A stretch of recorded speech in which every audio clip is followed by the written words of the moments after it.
Bajaj Finance is a top Nifty gainer after reporting its best sequential AUM growth in the last 4 quarters. 76 lakh new loans and 20% growth in its customer base also boosts the stock higher by 3%. ONGC and Oil India gain about 1% as the government cuts windfall tax on crude petroleum to zero for the first time in 9 months. Brokerage CLSA too issues a bullish note on both the stocks. HDFC Bank reports robust 21% deposit growth in the 4th quarter. HDFC sees 11% growth in loans assigned. Both stocks surge over 2%. NBCC wins a 450 crore order from the Home Ministry. The stock is up close to 4.5%. Federal Bank sees a 3% dip despite strong business update in the 4th quarter, whereas M&M Finance trades flat despite strong dispersals in the 4th quarter.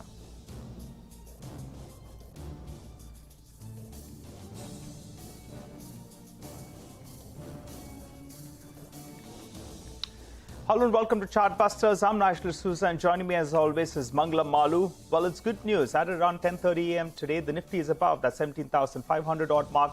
Remember, that's a crucial resistance zone, 17,500 to around 17,550. The Nifty Bank is doing a relative underperformance today, up only around 0.3%. But it's a good-looking screen, Mangala. It's a good-looking screen. We have 100 points on the Nifty as we speak right now. We have both the 200 and the 50-day moving average between 17,490 and 17,550 itself. So crucial zone, and more crucial also because of the RBI policy meet ahead. So we'll watch out for all of this. And importantly, the mid-cap index is underperforming. Even as at an index level there is underperformance, the advanced declines, no worries out there. 4 stocks gaining for every 1 stock which is declining. Let's talk about individual stocks. A bunch of Q4 updates coming in, Nigel, before the quarterly result season. We have got the quarterly update season. What do you have from Vedanta? Well, Vedanta, they come out with their operational update. It's not a big mover really in terms of a stock price move because you expect it, right? In select segments, you're expecting growth. In the other segments, you're hoping that they turn around, like the oil and gas space. Starting off with the aluminium business, well, that was more or less flattish on a year-on-year basis. So that is par for the course out there. Well, moving to the other couple of businesses, the India zinc business, remember that's from where bulk of their money comes. So on the top line itself, the saleable metal, that's zinc as well as lead put together, there's a mild growth out there. But the kicker comes in because silver volumes, they are much better on a year-on-year basis. The total mined metal for the international part of their zinc business, well, that's up by close to around 14% because the BMM mine, that's been ramping up. That's the Black Mountain mine. So good news out there. Moving on to the other verticals, then the oil business, that continues to be a bit of a disappointment out there. There's a degrowth on a sequential basis. There's a degrowth on a year-on-year basis. And the street is hoping that at some point of time, this business turns around. Because besides this, all the other businesses, they seem to be doing quite well. The steel business as well, they had a bit of a shutdown in the previous quarter. But that as well is ramping up. So good news on that front. More or less, the numbers were good. A couple of days back, you had, you had a large trade that took place on the counter, and the fear was that the promoter could be a seller, but that wasn't the case, and the promoter entity has told us that they will not be looking to sell some stake. So post that, we've seen the stock has quickly recovered from around 270 to around the 285 rupees odd.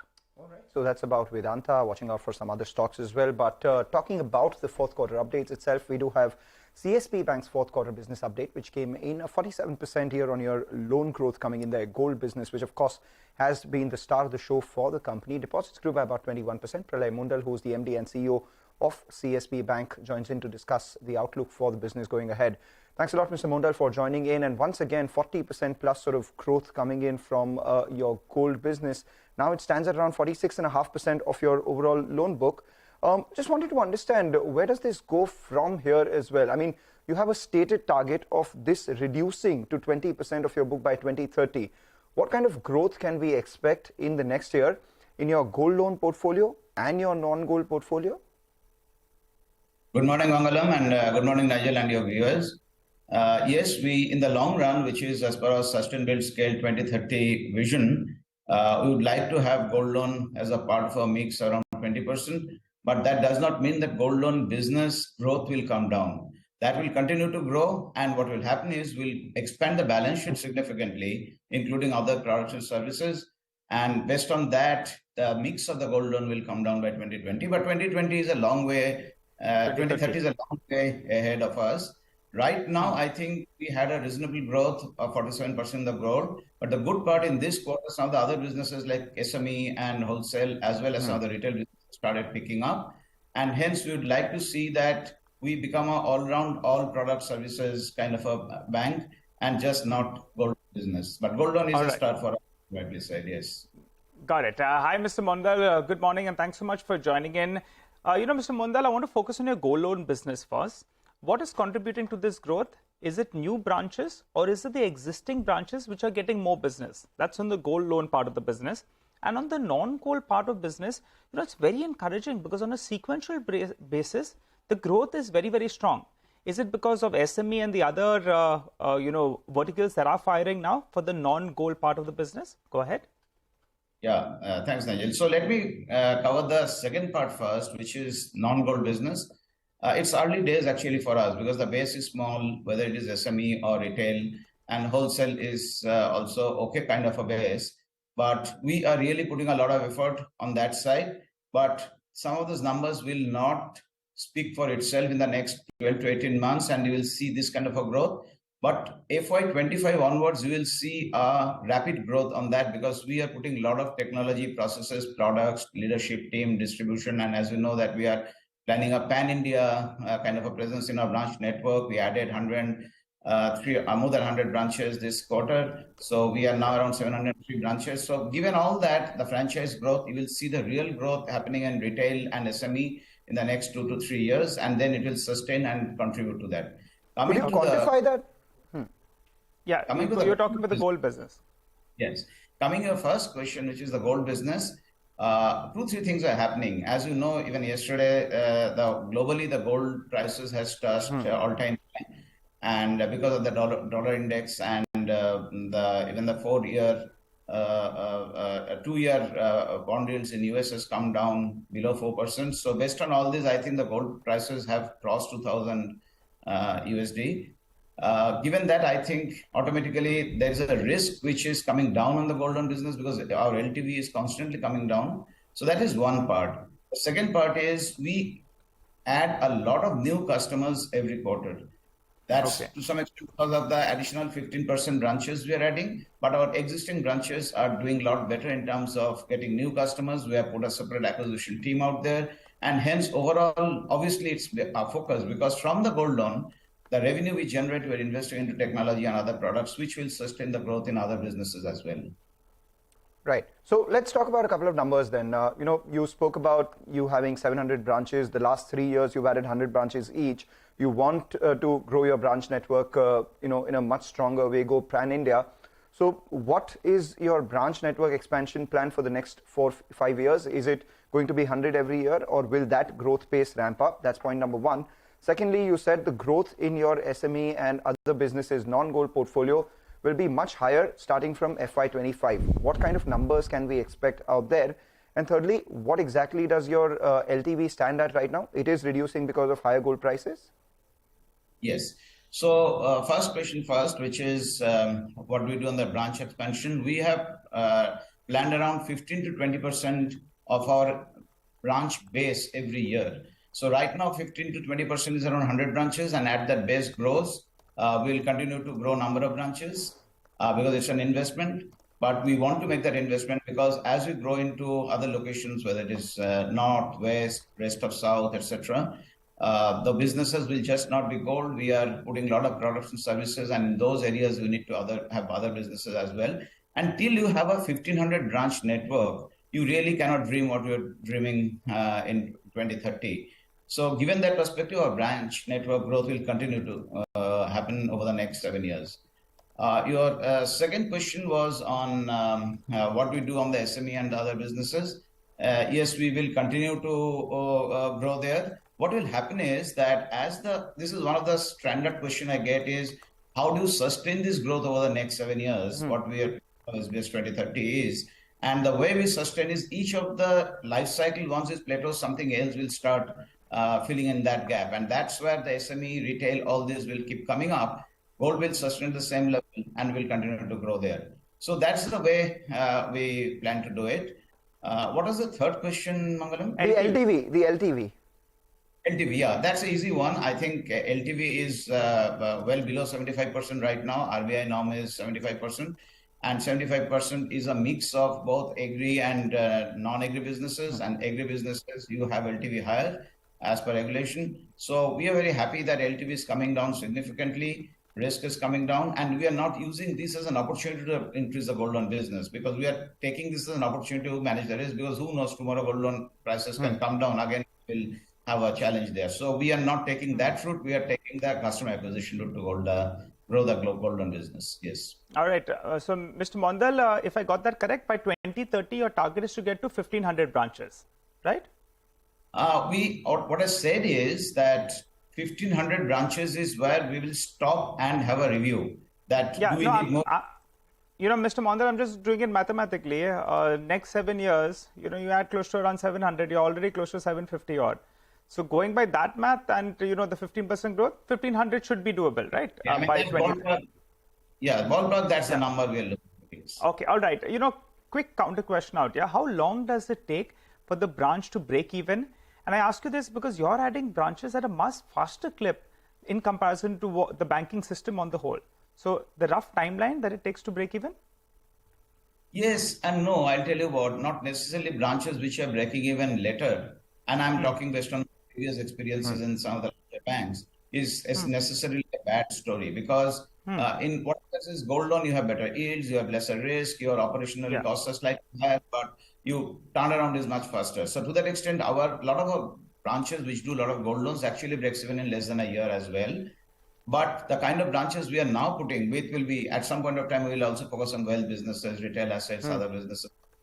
So there, even if branches breaks even in 2 years, 2.5 years, it's not a bad sign, because I have seen, based on my previous experiences, branch which efficiently breaks even in 2.5 years, in the next year, they make more money than they have lost in the last years. And after that, it's continues to grow. So it's a mix. Not necessarily break even faster is necessarily a good story. So we will have a mix of, and there will be branches which will come, which will take more time to break even, and there will be full service branches. Okay, broadly in terms of an outlook, the earlier guidance you had given us was that NIMs, you'll be happy and content if it's around that 5% odd mark, given the cost of funds have gone up. And also your loan book, you're looking at growing it mid 20% odd. Sticking to that? Absolutely. I think while, as you know, that cost of funds are going up for all the banks, deposit costs are going up. Given that perspective, the spread is getting lower faster than the NIM, because NIM is a lot more complex calculation. But eventually the trend is very clear that we will move towards a 5% NIM. I'm happy with that. Maybe we'll do a little better than that in the short term. In the long term, we are okay with a 5% NIM. So that's not an issue at all. In terms of most other issues, we are doing pretty well. So that's, we are pretty happy the way most of the ratios that are going in, because we are making significant investment into the bank right now.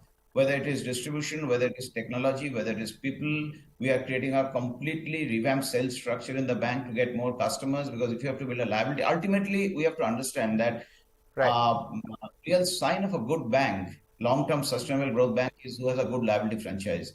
And we will go into the liability franchise in the next few years. All right. Mr. Mondal, final question before we let you go. Yes, these numbers look very, very good, but the loan growth is better than the deposit growth. How do you manage the need for liquidity from here on, given that you're talking about big growth numbers? I must say that there are various ratios, LCR, CD ratios and things like that. I'm following where the LCR of the private sector banks are and the CD ratio of most of the other banks are. I cannot make a forward-looking statement, but when the results come out, we'll see that we probably have done much better than some of the other private sector banks, etc. So to that extent, liquidity is not an issue right now for us. And we have our funding structure. We know how to do it. So growth will not get compromised because of liquidity or funding. And what does your market share of the gold loans stand at right now? I mean, if you compare it with the gold financiers and if you compare it with just the private bankers? I don't look at so closely. Actually, I'm so focused on building the other businesses, and gold is doing pretty well for us. So we don't want to be seen just from banks. So I really don't focus on market share on gold. I would rather focus on how we are doing well on the other businesses. Gold is anyway doing well. Okay, gold is doing well. Wish you good luck. Gold price is doing extremely well as well. Your bank, you said, is in a good place to double the branch network and grow much faster than the industry going forward. We wish you good luck for that and hope to talk to you more often as well. Thanks a lot for joining in. With that, we'll take a short break. Come back on the other side. We'll discuss market technicals. Shilpa Raut of PL joins in.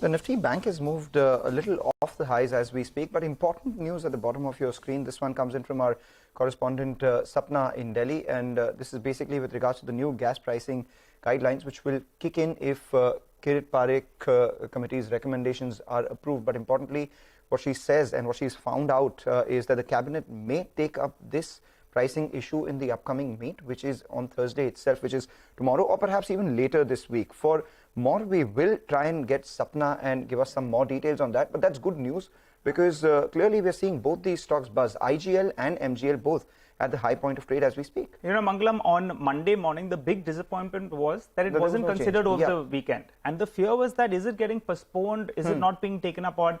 And both these two stocks got hit very, very hard. But if the cabinet meet is scheduled either for Thursday or later this week, that's a bit of a relief. And the street, even in Monday's trading session, there was some bottom fishing that we were seeing out there because the hope is that they will take it. And it's not being put on the back burner. So we'll wait for further details from Sapna.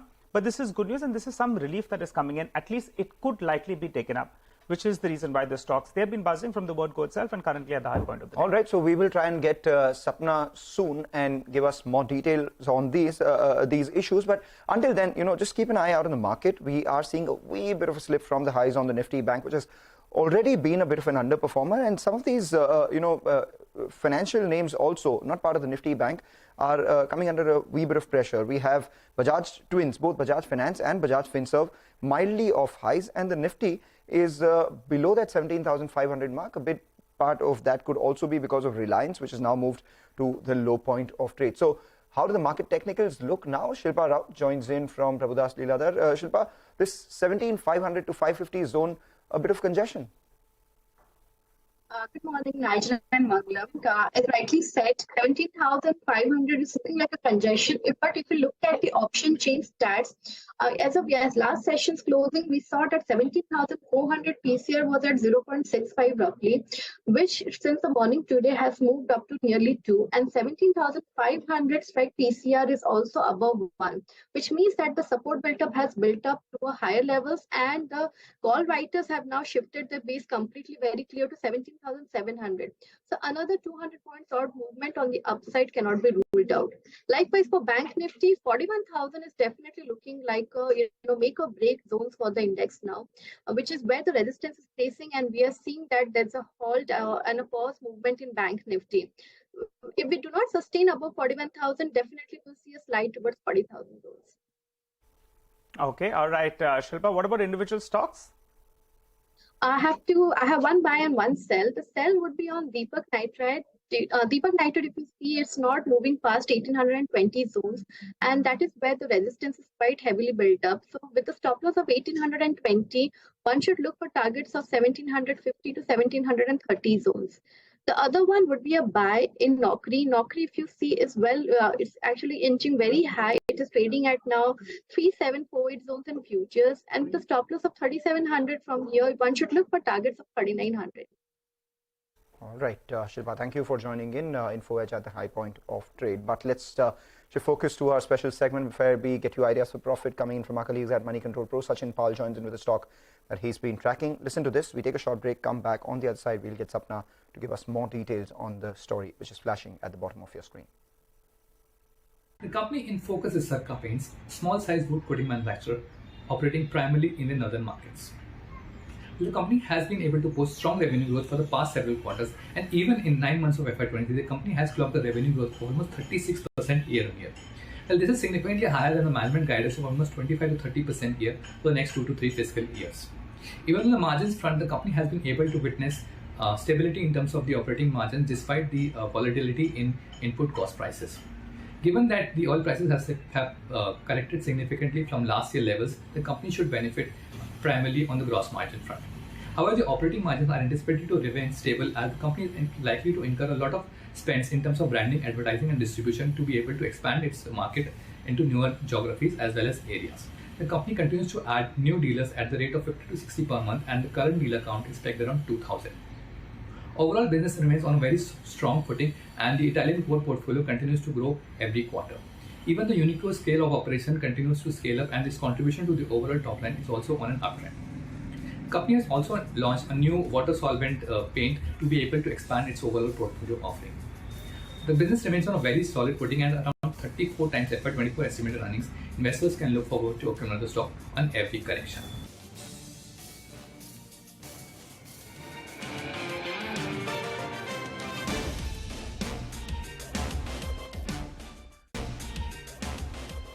Well, let's address the story that we just broke for you. Sources are telling us that the cabinet may take up the gas pricing issues later this week. Sapna is the one who's bringing us this exclusive information. She's joining in to give us an update. Hi, Sapna. Good morning. Hi, Nigel. Very good morning. So this is the latest update. Most likely in the next cabinet meeting, it's supposed to happen maybe tomorrow. Exact confirmation, but whenever the next meeting happens, and that means sometime this week, it's most likely that the new gas pricing guidelines will be considered by the cabinet. Now we are aware about what kind of recommendations the key historic panel had made, 2 to 3 important sets of recommendations, 2 to 3 important buckets. Now, in what form and fashion they will be accepted by the government, that is unknown at the moment. What are going to be the timelines for different sets of recommendations, and are they going to be accepted in toto, or maybe some changes that the government may have had in mind, and so the same will be sought in the cabinet. But this is going to be an important development, and we just have to keep a watch on that. It's in the next meeting or in the upcoming meeting, that was 100% confirmed. Nigel? All right, Sapna, thanks a lot for that. The fact that it will be there in the next upcoming meeting, and that is 100% confirmed. Those are the words that Sapna is saying, whether the meeting happens tomorrow or later this week, and as a result of which we are seeing a bit of an uptick on these gas stocks as well. With that, we're out of time on this edition of Chartbusters. From Nigel, me, the entire team, thank you for watching.